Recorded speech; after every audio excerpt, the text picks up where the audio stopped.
Salutations, people! Welcome to Page 3 Killers, Murders That Went Unnoticed, a podcast where we dive into the murder cases that went unnoticed by our nation's newspapers.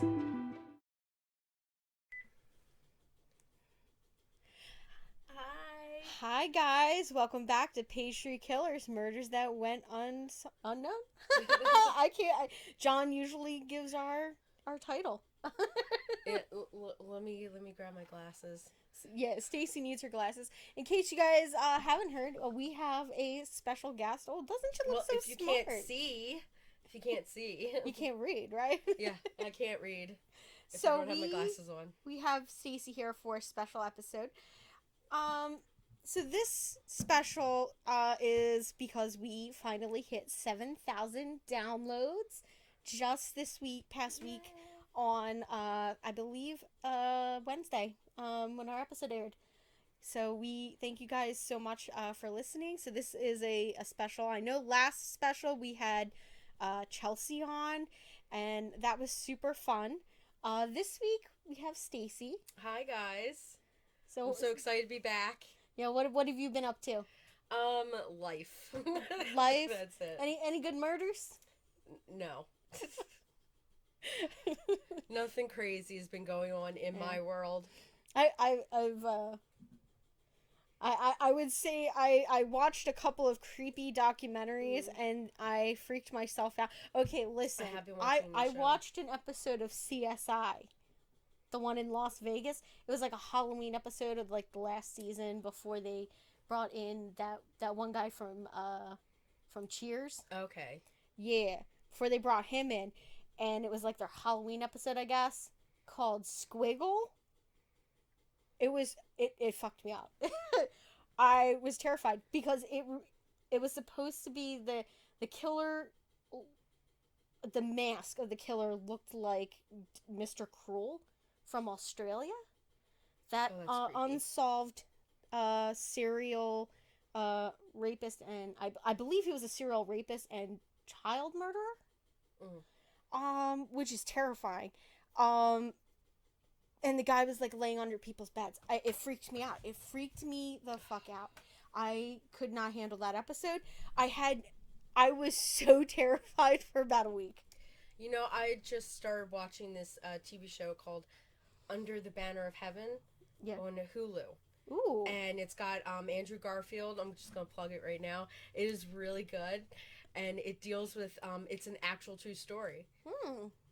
Yeah. Interesting. And it involves Mormons, so. I'm going to have to watch that one. I heard the Vessel. I haven't seen that one. I think it's like a submarine. Submarine? What's that called? Okay, so I did tell you about this one. It's a British one. It might be called, I think it's the Vigil. Vigil, okay. Yeah, that one's a pretty cool one, but it's not based off of a true thing. I had two people tell me to watch that, so I'm going to have to watch that.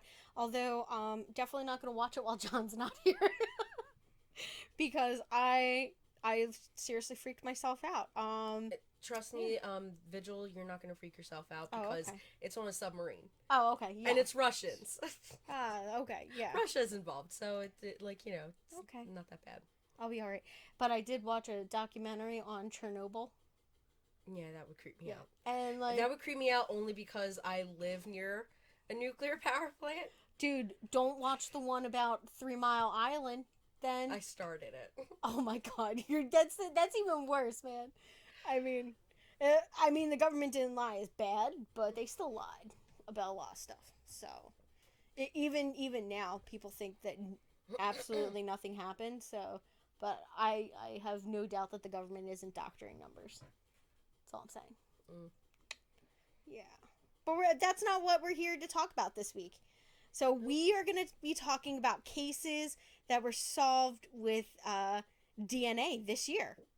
So all the cases that we're going to talk about in this episode were solved this year using DNA evidence. Mostly it is the genetic DNA, genetic genealogy DNA. So there is like a place where they submit it to sort of like 23andMe kind of thing. and they will find a family tree. They will hopefully link the DNA to a family tree that they will then be able to trace it back and find Someone the male fits, like, relatives. the Yeah, age. fits the age range Yeah. for the case. And then they'll go and ask for a DNA sample, or they'll ask a family member of theirs to donate a sample. And Or they usually, just follow them around and then collect something, like if they drop, like, yes, throw something away, because at that point, once you throw it away. yep. So, the most famous case of this happening is obviously the Golden State Killer, because they released the book a couple of years before they submit this DNA, and now it's a big thing. Every police department that has a case that's unsolved right now can do this. They can submit the DNA and get hopefully find their killer. A lot of these, though, you'll find that the person that is named as the killer, it died before they got caught, or they were caught, and they are old, you know. Yeah. They lived a full life in the time that, which sucks, but at least you have the answers, kind of thing. Yeah. At least they're, like, the families get some sort of closure in knowing that either one, the person's dead, or two, that person's gonna die in jail. Yeah, exactly. And like that. But the Golden State Killer, that guy. What was his name? Joseph D'Angelo. Joseph D'Angelo. That guy. It pissed me off when I saw the footage of him, like, trying to pretend to be infirm and, like, Yeah, like, in a they wheel wheelchair him in. and shaking. I was like, you're such a dick. Yeah. Like, such a weak pussy. But you know what? That was the best part, was that he was older, because Michelle McNamara in the book actually wrote a letter. Yeah. Like, I think it's a letter to the killer, and it's basically just saying, like, you can't do all the stuff that you used to do, and one day there's going to come that knock at the door, and you're going to step into the light, and we're going to know it's you. Yeah. I just wish that she had the chance to know that he got caught, because she died before they ever even figured out who it was. That's insane. But she was the one that basically pushed the police to actually start working together. Like, all the different departments and everything. Like, all the different areas. Yeah. And, like, one of these cases you'll see, there, okay, so I only referenced, like, the local police department in these cases, but a couple of these you had not only the local county sheriffs, or the local city or town or whatever sheriffs. You have state police and FBI being involved, especially for there's one, it's a serial killer that literally, like, within, like, a couple of weeks ago just got named. I'm pretty sure the guy's already dead, though, but they finally put a name and a DNA, a name to the DNA that was left at, like, 6 different murders and assaults, like rapes. It's just so great that they're able to use this as a tool to catch people. Yeah, John can't stand the genetic DNA thing, the genetic genealogy. I think it's because of where they track the people too, but this is a different type. Where they're actually just looking at genetics, like your DNA. Yeah. And determining, like, relatives and stuff like that. Like, a lot of them now, it's like, oh, you could get, like, a leaf on there because you find someone that has the same genetic profile. Yeah, like Ancestry does it. Yeah. And, yeah, John doesn't like the one where they do the breakdown and they try to find where you're from, like, on the, like, the world map.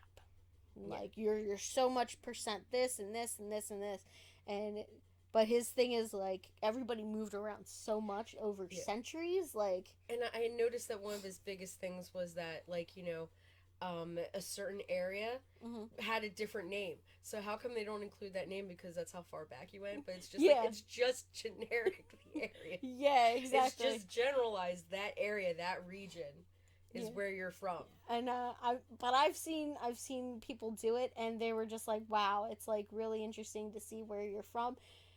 We had a friend of ours who was on. He did one, and it did not come back what he expected. He was a little disappointed, but he was like, well, at least I know. Yeah. Well, let's get into this case because I'm eager to hear about these. Yeah. So the first one we're going to talk about is the murder of Diane Lynn, and I believe the last name is pronounced Dahn or Dunn. And this is from our birth year, 1988. Ooh. Literally the anniversary of this, the 34th anniversary just passed for this case on May 2nd. Oh wow. Yeah, so it's an old one. And the solve is like super recent, like as of last week. No, it's March 18th.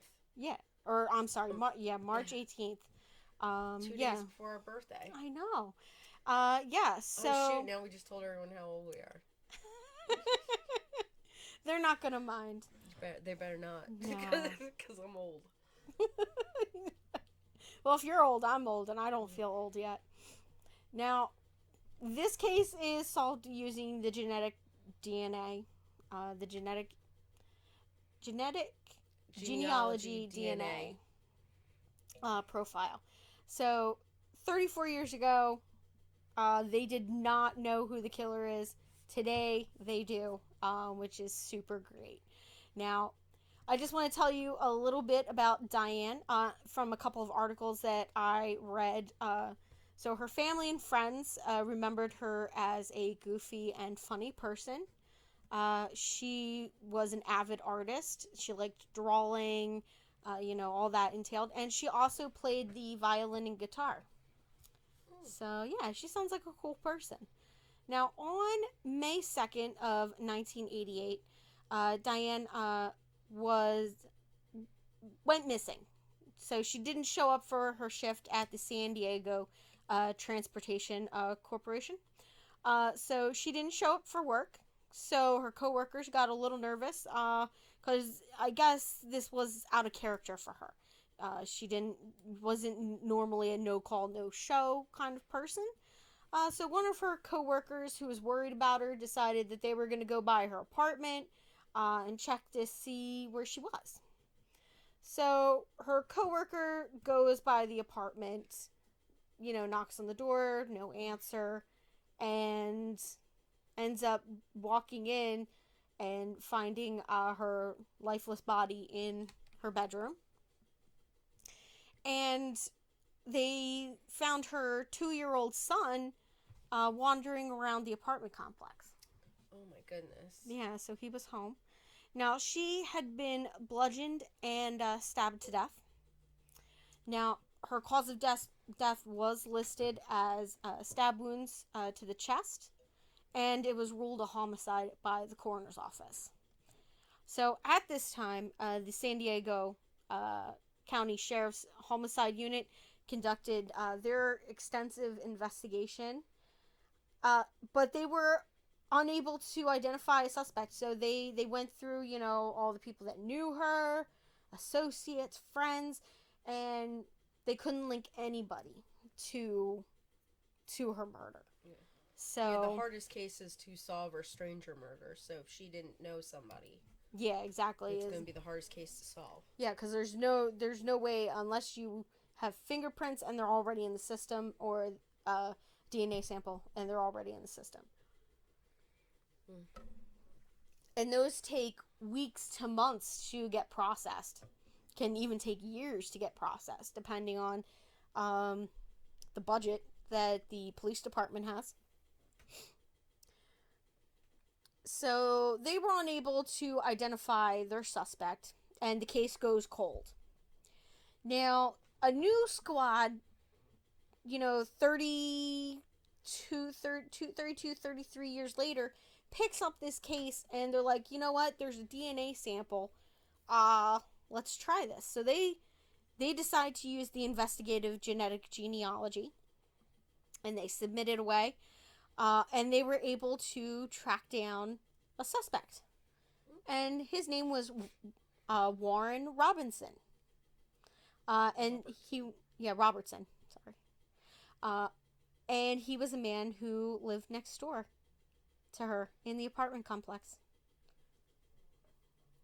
Okay, they should have been able to solve this. I'm just saying. Before I thought, oh, you know what?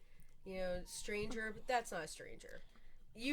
At least the people that live across from you and right next door to you.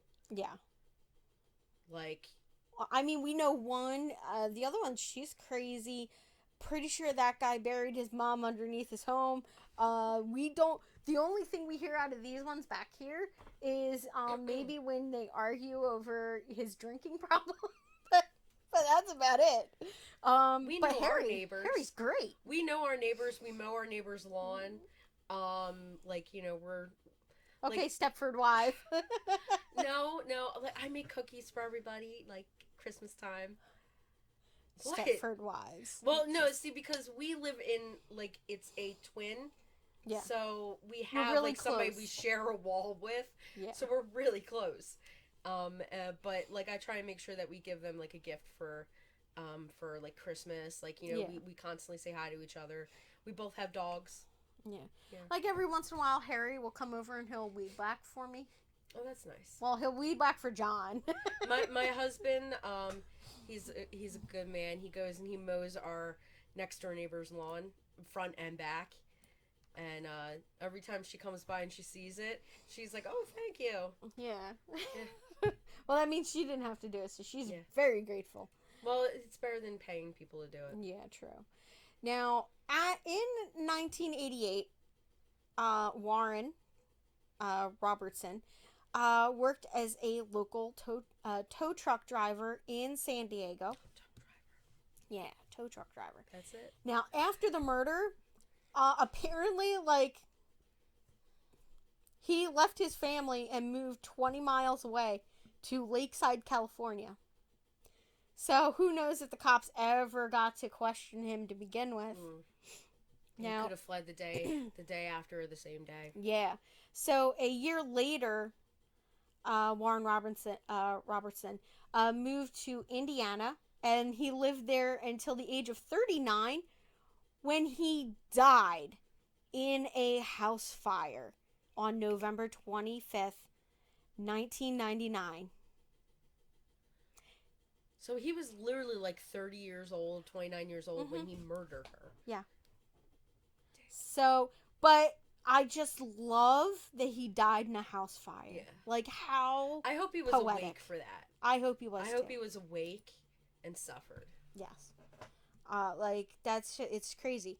So, Warren was Diane's neighbor inside the same apartment complex in San Diego. Oh my gosh, I have the same line twice. Oh my goodness. So the cold case detectives couldn't figure out a connection between them. They did, however, find out that both were racing enthusiasts and attended stock car races at the El Calhoun Speedway, around the time of Diane's murder. That's probably how they met. It probably is. I can't imagine that two neighbors that share the same interests don't hang out. I mean, back in 1988, I kind of feel like you would still have that kind of familiarity with some of your neighbors. Yeah. In passing, you might say, "Oh yeah, I'm a really big fan of this." If they attended at the same time. Yeah, you're wearing a NASCAR t-shirt. Oh, you like NASCAR too? I like NASCAR. Yeah. So you find commonalities, but that seems to be the only thing that they had in common. Yeah. So traditionally, what they did was they entered because the 1990s was really when DNA was starting to become more prevalent, and they started the CODIS system, which is basically that database that they enter all DNA in. So usually what they would have done was enter in this DNA profile into CODIS, would have searched that DNA profile. Unfortunately, when they did that, there was no sample available. So that's really the drawback, that if the offender hasn't been convicted of a violent crime, his DNA is not going to be in the system. And a lot of times they didn't actually require criminals to have their DNA previously put in. It's only been like maybe like a couple years or like, you know, a decade or so since they started forcing it where, you know. Yeah, 2000 is when they started, so it's about 22 years that now every DNA sample has to be entered in. Doesn't mean that it gets entered in with like in the first couple days that this person's locked up, but it goes in. It takes a little bit for them to put it in because I mean it is government run, so we give it a little slack, I guess. Yeah, so the drawback of that was that this guy was not in the CODIS system, so he was not a previous offender, as far as I know. Yeah, so when they tested that DNA, nothing popped up. There was unknown. So in October of 2000, a sample of that DNA was taken from underneath Diane's fingernails for testing. The testing was done in 2001, but the profile was insufficient to place into the federal database for DNA. So they didn't have enough, but they had enough to run it for the genetic genealogy. Yeah, so that was later. Yeah. And there's been so many more advancements in DNA, so. Yeah. So 10 years later, from 2000, so 2010, 10-ish, new investigators reopened the case to see if they could track down new leads. And they found a strand of hair that was found in her hand. Wait, like 30 that was years never later? Processed. 10 years later. 10 years. Well, no, because from 2000, so 2010. Yeah. So she was murdered in 1988. Mm-hmm. It's like 20-something years. Yeah. Yeah. So 30. they found that hair sample, and they were like, oh, and it was never tested. Because at the time, I don't think there was a capability to test hair for DNA.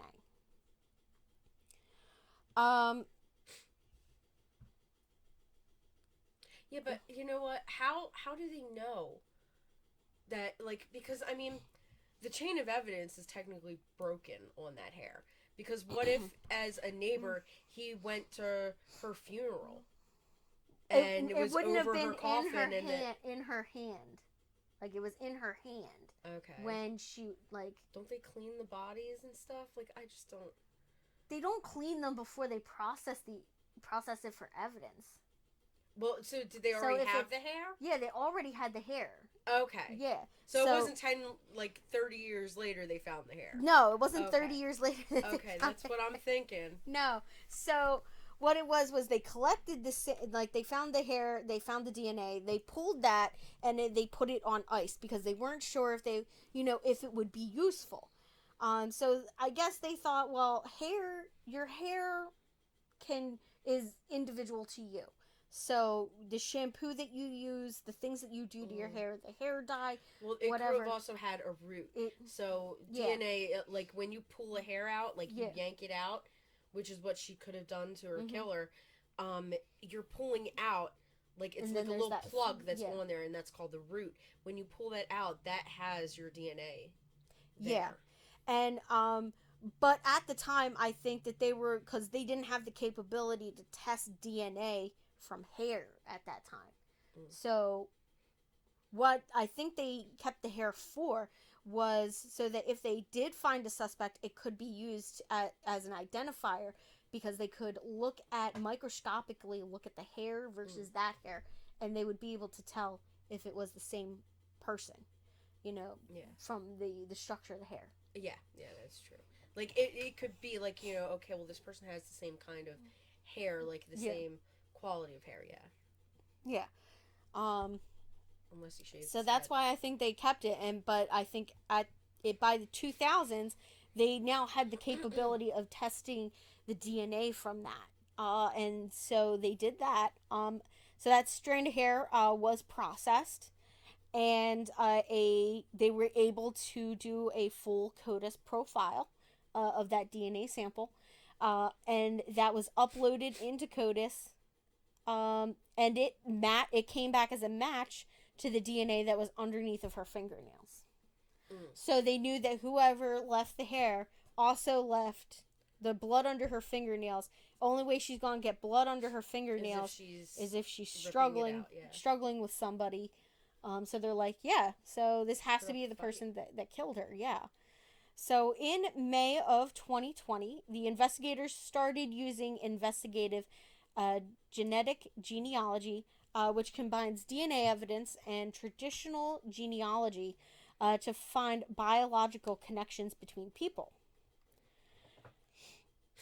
So this is the 5th case that the San Diego Sheriff's Homicide Unit has used genetic genealogy to solve a case. So this is the 5th one that they've done in the last couple of years. Wow. So in this case, the investigators were looking for relatives whose DNA matched those of unidentified suspects. So the suspect's profile was created and uploaded to a commercial genealogy site, and that allowed law enforcement agencies to participate in their collection. So you pay the fee and they run it and all that.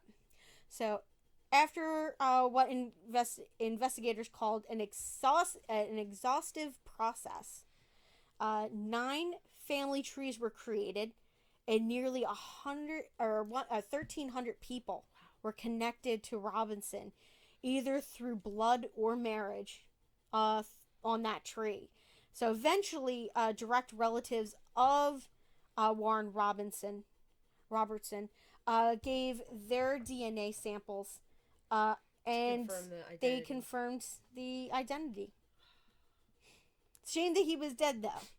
But yeah. I'm not unhappy that he was dead in the way that he died. And the thing is that it's gotta really suck for the family that has to, they put their DNA in thinking, oh, I'm gonna find relatives and stuff like that, and then you find out you have a killer in the family, and you're just like, shit. That's like the oh my gosh, BTK, how they took him down. They got his daughter's DNA sample from. Well, that was just to make sure it was him. Yeah. But he was an idiot anyway, because he you asked the police, can I give you a floppy disk with stuff on it, and they were like, yeah, you can do that. That's a brilliant idea. We're cops, we're not gonna lie. He's like, can you trace me? You think the cops are gonna tell you the truth? They want to catch you. Of course they're not gonna tell you the truth. Yeah. Him just in the whole trial thing, I got sexual problems. I hate that man. I want to make fun of him so bad because he's such a loser. Yeah, he is. He's a jerk. Well, we're not going to tie himself up. Yeah, we're not going to talk about him. So the next one. So this next one is a really, really interesting case. So this is the I-65 killer. So how many people did this guy kill? A bunch. Well, I think 3, technically. Okay. I think it's 3, but there could be more. All right. So we don't know the full scale of this guy, because he traveled I-65, and he's also known as the Days Inn killer. Is the other one, because it was all day ins. Reason why I won't go and stay at a Days Inn. I'll tell you. Oh man, or a Red Roof. We were traveling back home from Florida, and we had to stop at this real seedy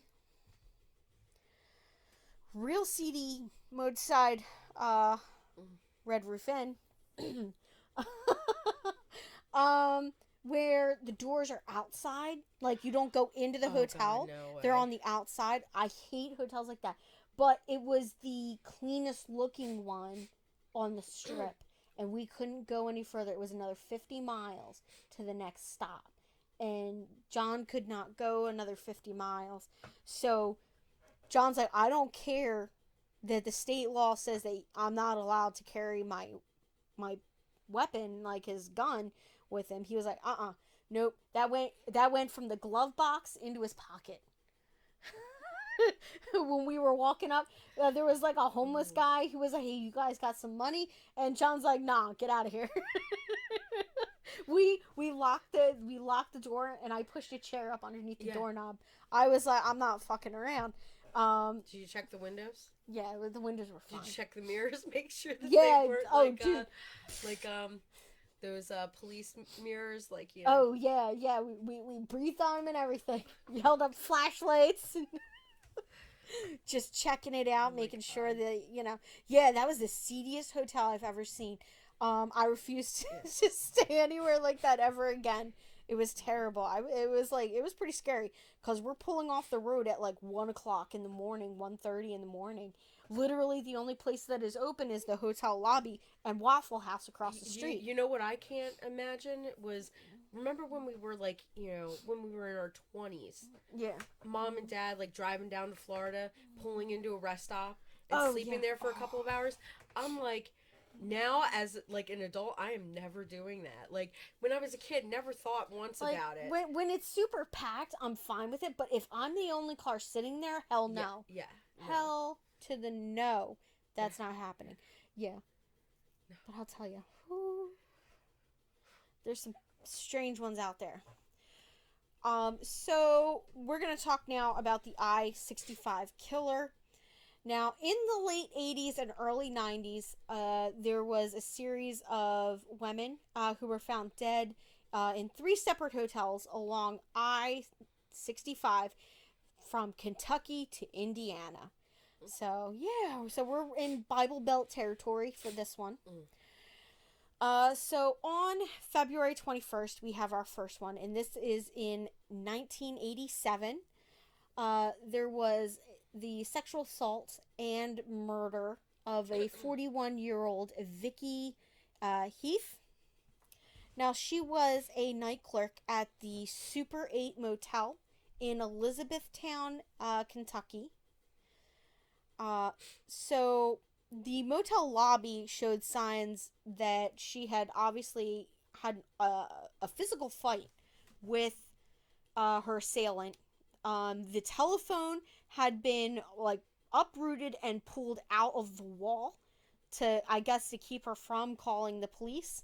Her body was later found by the police behind a trash bin near the motel. She had been shot. I'm assuming the article that I read did not specify in her case where she was shot. I'm assuming that it was the head because that seemed to be the MO of this guy. A couple of the other victims were shot in the head.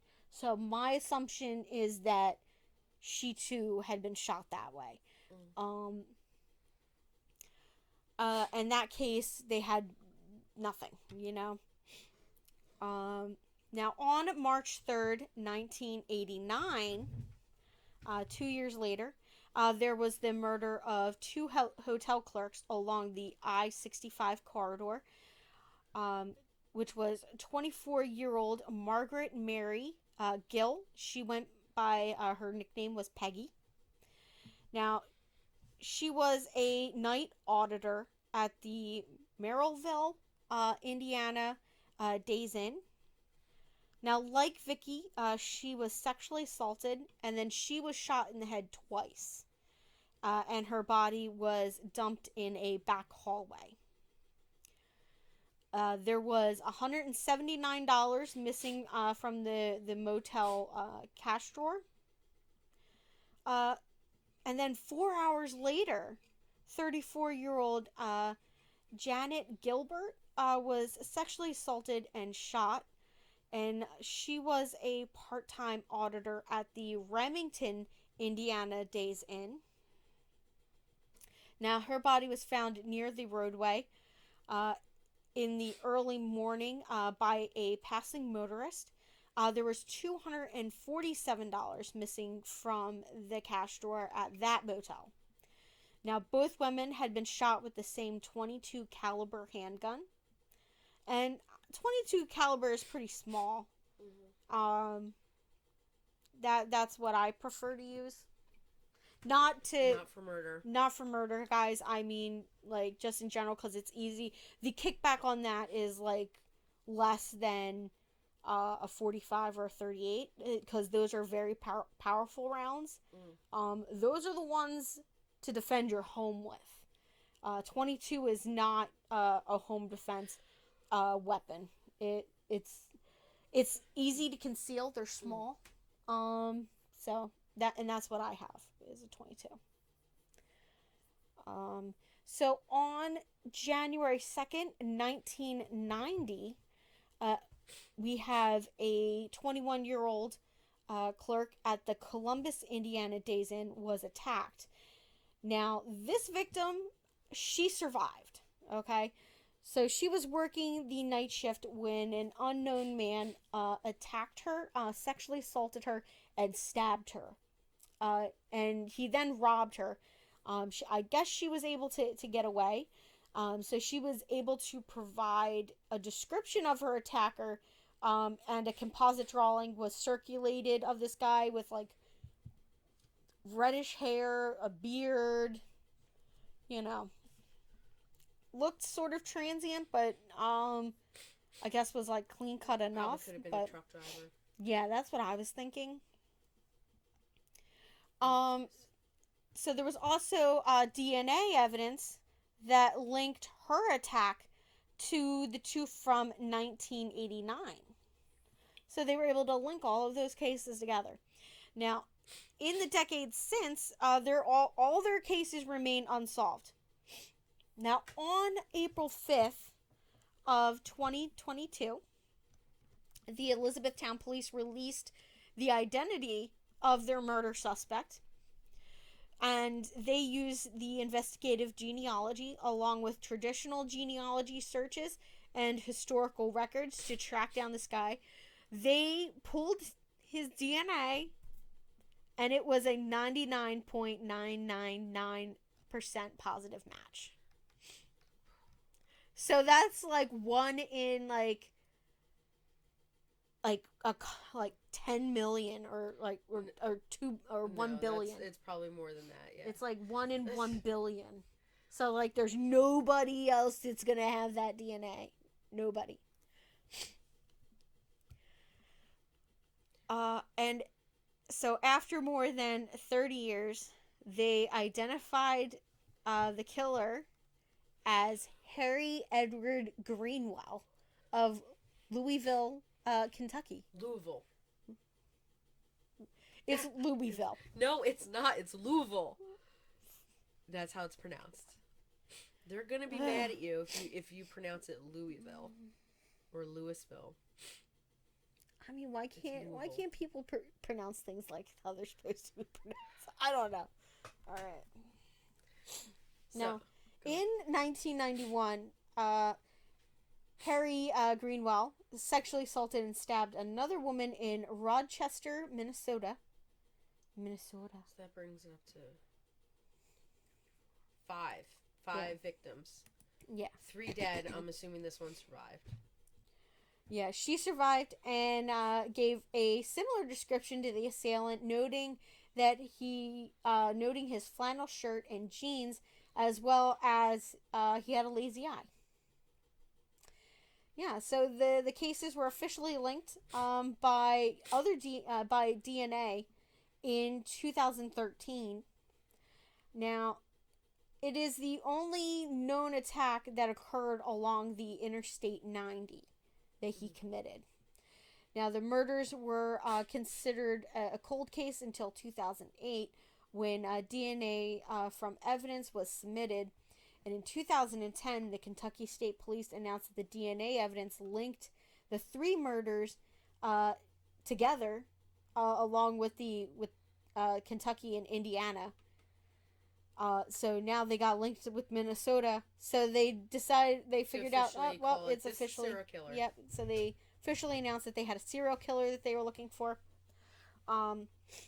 So DNA also linked him to at least 4 cases in several other states where female motel clerks working along the I-65 were sexually assaulted and robbed. So they were just attacked. They weren't murdered. Now, the attacks occurred between January and March, which led police to believe that he was a seasonal worker.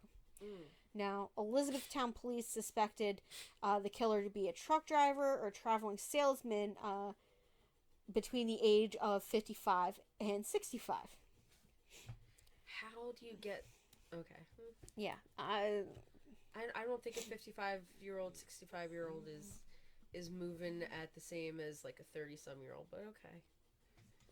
Yeah. Well, some of the victims were a little older, like 40s. So you never know.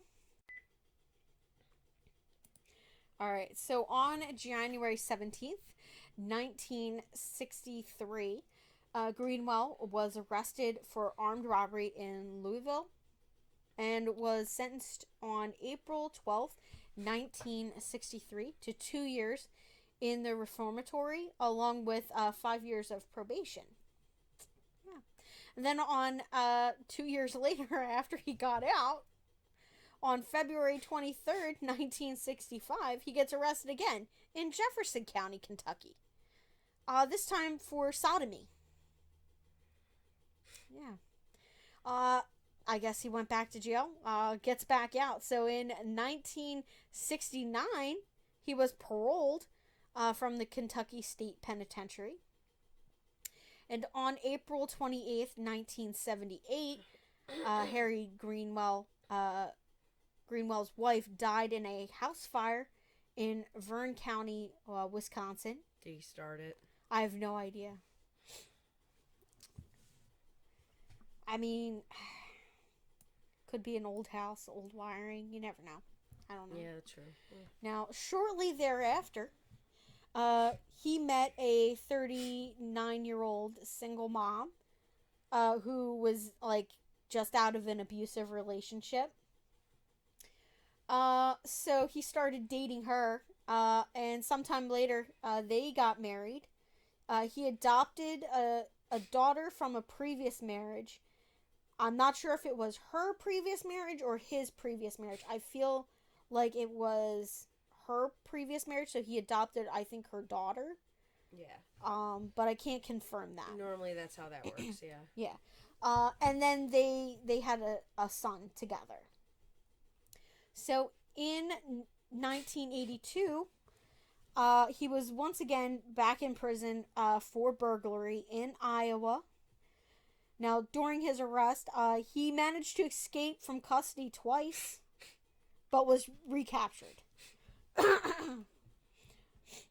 Now, he served at the Anamosa State Penitentiary in Kentucky and Kentucky State Reformatory until his release in 1983. So Harry Greenwell found employment as a rail car worker and worked on tracks across the Midwest.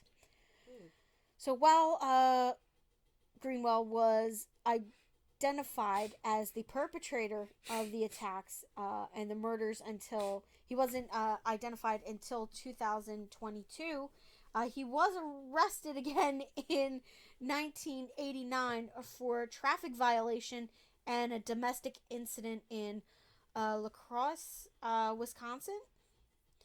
Now, a month later, he was arrested for violating a restraining order and was sentenced to 15 months probation in April of 1989. So, in October of 1998, Greenwell was arrested for felony possession in Alamaki. How do you know that? I would have said I'm assuming Alamaki. that it's Alamaki. because it's a double L. Okay. All right. County in Iowa. So Greenwell retired from his position at the Canadian Pacific Railway in February of 2010. Now, during this time, he lived in a small town where he was reportedly said to have been a kind and charismatic man, noted for his generosity. Oh, of course. Yeah, you know. He just murders people in his pastime. Yeah. Yeah. He also indulged in a variety of hobbies, they said, ranging from organic gardening, frequenting the farmer's market where he sold his produce. He liked traveling, reading, wordsmithing. Like, that one there just blows my mind. Wordsmithing. Okay. Well, obviously, traveling meant murdering. Yeah. I mean... Just throwing that out there. Like, Israel Keys. Just, like, decide to go on a vacation and just kill people. Yeah. And then fly home and, you know. Yeah. It is what it is. So, he also had interests in college sports and horse racing. Yeah. Yeah. Unfortunately, in 2013, he did die from cancer in Lansing, Iowa. The police believe there could be more victims because the I-65 runs from Gary, Indiana down to Mobile, Alabama. Mobile, Alabama. Yeah. So police believe that there could be many other cases that have not yet been linked to Mr. Greenwell. Yeah. Dirtbag. Pretty much any one of these is like a dirtbag to me. And like, you know, just hearing that he died from cancer kind of makes me feel a little bit better. Yeah. Because at least he suffered. Yeah. So I'm like, there's a level of karma. Like, you're never going to be able to outrun it forever. I wonder if it ever crossed into his mind that maybe this is what I get. Yeah. For doing what I did. Yeah. Like the one guy, like, you know, died in a house fire. I wonder if while he was dying, he thought, well, shit, maybe I shouldn't have murdered somebody. Yeah. It's like, it's all over from here. It's all downhill from here. I'm dead. Yep. So our next case we're going to talk about is this one's a little bit of a smaller one. I have just a little bit of information, and then I have a little bit of a bigger one. This one here is Eve Wilkowitz. So Eve was 20 years old in 1980 when she was kidnapped, raped, and strangled to death after she took a train home to Bayshore, New York from her secretarial job in Manhattan. Now, 3 days after she returned home she was heading home that night, so 3 days later, her body was found near her apartment on Long Island. Now, on Wednesday, I believe when I said on Wednesday, it was literally just the past Wednesday. The Suffolk County Police announced that the killer was a man who had died of cancer in 1991. So he had lived near the spot where Eve Wilkowitz's body was found. So on March 30th, 2022, 42 years later, the investigators used genealogy to identify the suspect as Herbert Rice, who was 29 at the time of Eve's murder. Now, police and FBI submitted the DNA left on her body to a consumer DNA database. A match was established through a relative of Herbert Rice. Now, the investigators exhumed Rice's body and compared the DNA from his remains to the sample recovered and the initial rape kit, establishing him as the suspect. I hope they accidentally forgot to bury him again. I wouldn't want that poltergeist running around. No, thank you. There wouldn't be a poltergeist running around. They could have just burned his body and just never Salted put it back. it. Yeah, just don't put it back. Don't give him peace. Like, move his body parts around so he'll never find peace. Yeah. So, Rice had 3 convictions for minor crimes that were ineligible for DNA samples at the time. Mm. Yeah. Well, that's the second one, dies of cancer. Yeah. It's just, I kind of wish that there was justice sooner for people. Yeah. It's just so sad. Oh, this one's gonna make me mad. This one is gonna make you mad. This one here, was at the time, it's believed to be the oldest cold case ever closed here in Pennsylvania. Oh, wow. Yeah, so this one here is in Pennsylvania. So, I know I'm going to butcher her last name, so I apologize in advance. So, on March 18th of 1964, we have Marise Chiverella. I believe that's how it's pronounced. She was a 9-year-old girl from Pennsylvania. She was raped and murdered while on her way to school in Hazleton, Pennsylvania. So Marcy left home for school carrying canned goods to give to her teacher at St. Joseph's parochial school. Mm-hmm. Oh my gosh, I had to think there for a second. Yep. Now, at some point while she was walking to school, she was kidnapped. Then she was raped and strangled to death by her murderer. Now, in the afternoon of that same day, a man was giving his 16-year-old nephew driving lessons when they encountered what they initially thought was a large doll in a coal mining pit. So they stopped and they took a closer look, and they very quickly found that it was not a doll. It was the body of a little girl. So they went and called the police.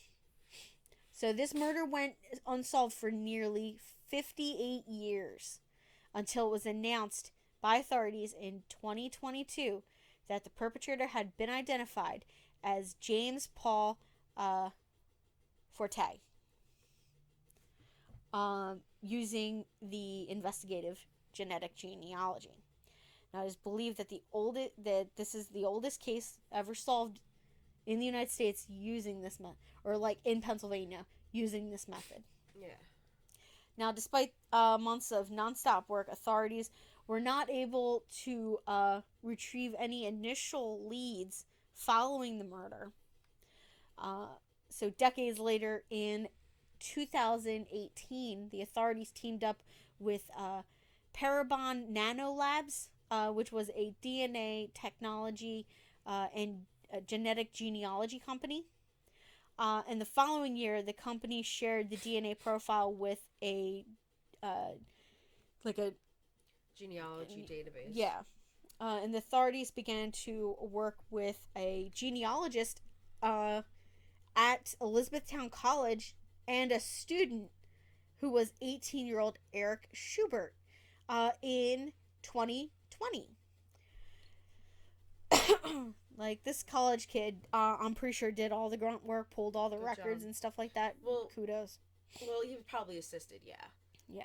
So, the DNA from the sample found on Marcy's clothes was uploaded to the public genealogy database, leading to a distant cousin of the perpetrator being located.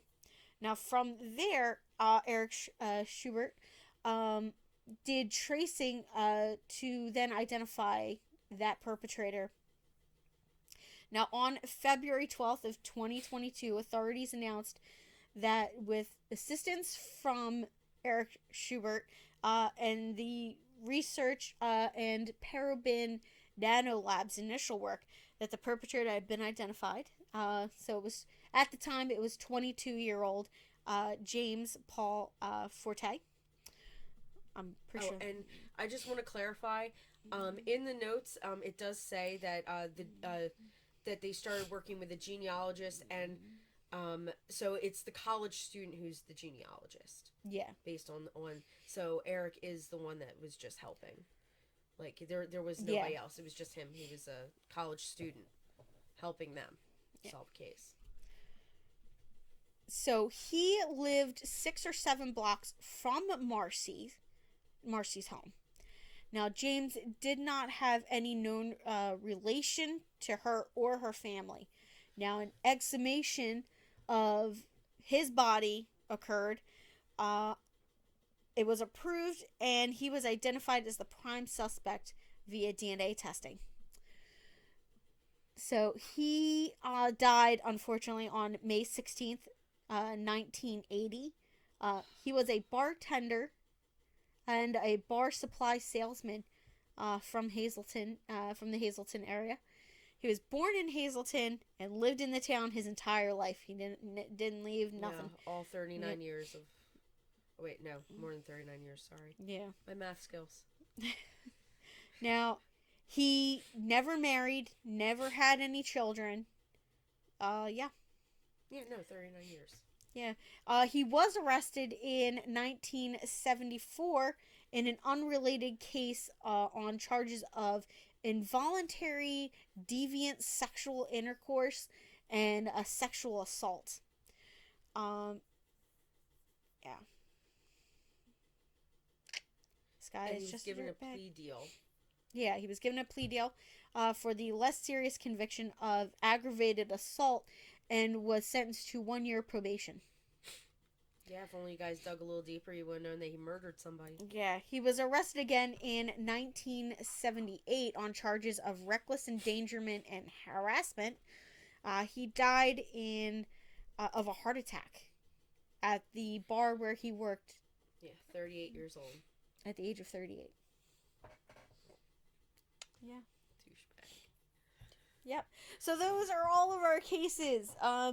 There are so many more, and every month there's more cases being solved this way. So yeah, if you possibly want to help solve a murder, put your DNA sample into the database. Just know that you too might find a murderer in your family. Yeah. So be very careful. If you're not ready for that, don't do it. Don't do it at all. My only thing is, when this starts becoming a big enough precedent, we're gonna start seeing the cops doing it for petty stuff, like drugstore or like a robbery. Like you accidentally cut yourself, left blood. They're gonna throw it in there. I mean, you know, I don't necessarily think that there's a drawback to that. I'm trying to find like the argument that a criminal is gonna use. Yeah. Like, you know, they paid to put the DNA in there. If you didn't want them to have DNA, don't rape somebody. Don't have, like, you know, don't murder somebody. And I mean, most of these cases that are being solved with this, they're from a time when DNA wasn't even a thing. Like, all they could do was figure out what blood type you were. That was it. So they were like, oh, it's A, B, O, you know. Yeah. That's all they could do. And so it really wasn't a thought. Because you couldn't narrow it down to like 1 in a billion at the time. Yeah. So for them, it wasn't it a just drawback. Really bothers me that he lived so close. Yeah. Like, a lot of these, it's like, you know, a neighbor right across the hall or someone that lives a couple houses down. That really tells you to how much experience that these police forces maybe had in crimes like this. And sometimes they don't have enough training. They don't have enough knowledge of, you know, what, well, back then it's like you had to work a case. Yeah. But the thing is like, he only lived a couple houses down. Yeah. And nobody, like, talked to him and thought that maybe something was weird about him. If he was living with somebody else, If he wasn't home when they knocked, they might not have went back. They might not knock. have known that he was there. Yeah, they might have been like, oh, older woman answers the door. Woman's not gonna kill a kid. But also, like, it's just so sick because she was 9, he was 22. I know. So he was a pedophile. Yeah.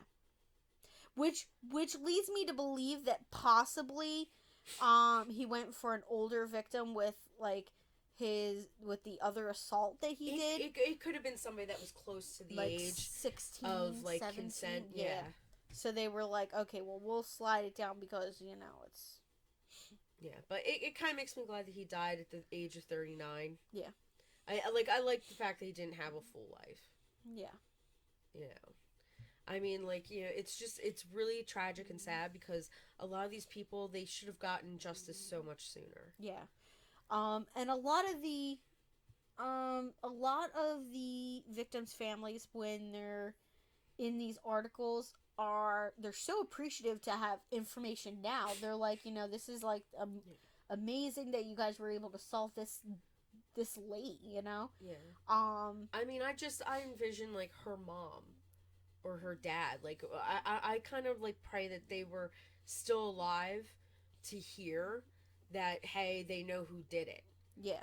And so that they could have some peace. Like, the worst cases are the ones where the parents are gone and it's like siblings or cousins or something like that, like nieces, nephews. They're the only ones that are alive that find out who did it. Yeah. That's like there was one that I watched. So it's 3 billboards in Missouri. Something Missouri. And I believe Jessica Alba? No. Oh my gosh, she was married to Justin Timberlake. I don't know. I know Jessica Biel is married to him. Jessica Biel, yes. Okay. There we go. That's who it is. Jessica Biel. She played in it, and she played the mom, I believe. And it's a true story about this woman whose daughter's murdered. She spends her entire life savings to have her daughter's case put on this billboard because it was the police force operated like a boys club. It was a good old boys club, you know, and they kind of protected their friends, kind of thing. And they didn't investigate her daughter's murder.